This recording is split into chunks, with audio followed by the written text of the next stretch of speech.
All right, today we're going to review chapter 22, section 1, which is on imperialism. All right, so this is just a map, kind of shows you the areas where a lot of the stronger countries kind of took over a lot of these weaker countries. We'll kind of talk about that. You look at the United States, we're in light blue. We get heavily involved down here in Latin America. A lot of imperialism also happens in Africa. You see the whole continent of Africa lit up like a Christmas tree, all these different colors. It also happens a lot over here in Asia. So what is imperialism? Imperialism is when a stronger nation takes over a weaker nation, economically, politically, and we do it for a number of different reasons. Okay? And like I said, it occurred in China, Africa, and for us in Latin America, we get heavily involved there. Now, why did Americans favor imperialism? One is economic interests, okay? And if you look at that, raw materials, we have things like we need oil, we need wood, we need coal, we need things like that. So we go into these weaker nations, we take over their resources, then we use them for our gain. Another one is military interests, all right? Having a strong military would ensure power. And third, we believe we are just culturally superior. That we are a better nation than a nation in Latin America, and that we should control them because we are culturally superior. All right? Now, isolationism. One thing you got to understand is the United States, we try to practice what we call isolationism. The U.S. wanted to stay out of foreign affairs. All right? And this became very hard for us to do by the late 1800s. Many believe that the U.S. Must expand in order to stay economically, strong. All right. So one of the things that we're going to look at here is we actually go out and we actually expand our borders. And the first thing we're going to talk about is what we call Seward's folly. And remember, a folly is basically something that we don't think is good. So Secretary of State William Seward arranged the purchase of Alaska from Russia for $7.2 million. And it's roughly 2 cents per acre.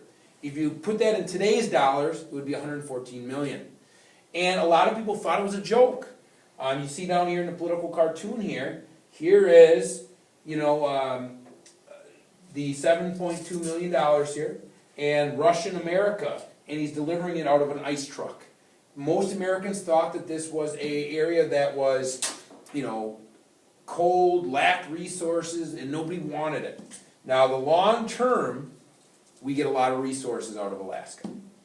It became a source of fur, timber, minerals, and later on, obviously, gold, which I love to watch the gold rush shows.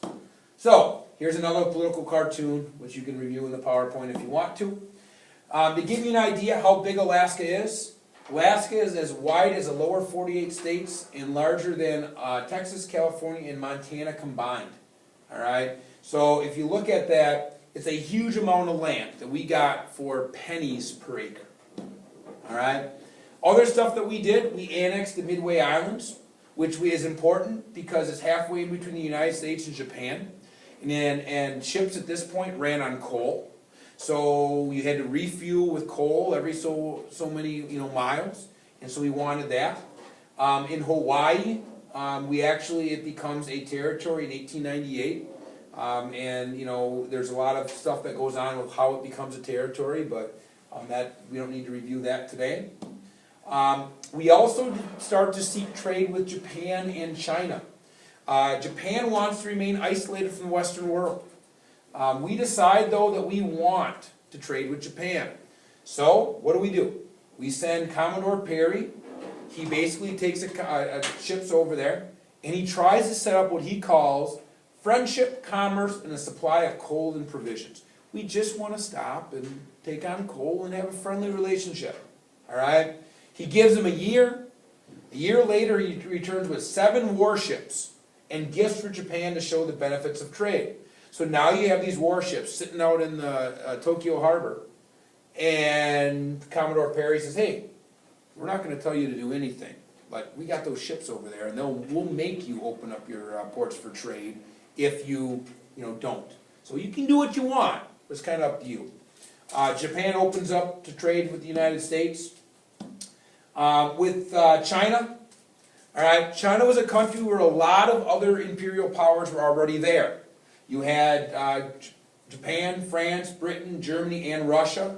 Each had what they call a sphere of influence, which is where they had economic rights and special privileges to trade there. We wanted what we called the open door policy, that no single country should get a monopoly over Chinese trade. We should all get a little bit, all right? And that was the whole idea of the open door policy, all right? Angry Chinese were upset with many foreigners, and it led to the Boxer Rebellion. And you know, this kind of shows you how, you know, different countries get involved in different places and stuff like that. So what you got to remember about imperialism: stronger countries take over weaker countries, exploit them for their resources. Also remember the United States, we basically forced Japan to open up their ports for trade.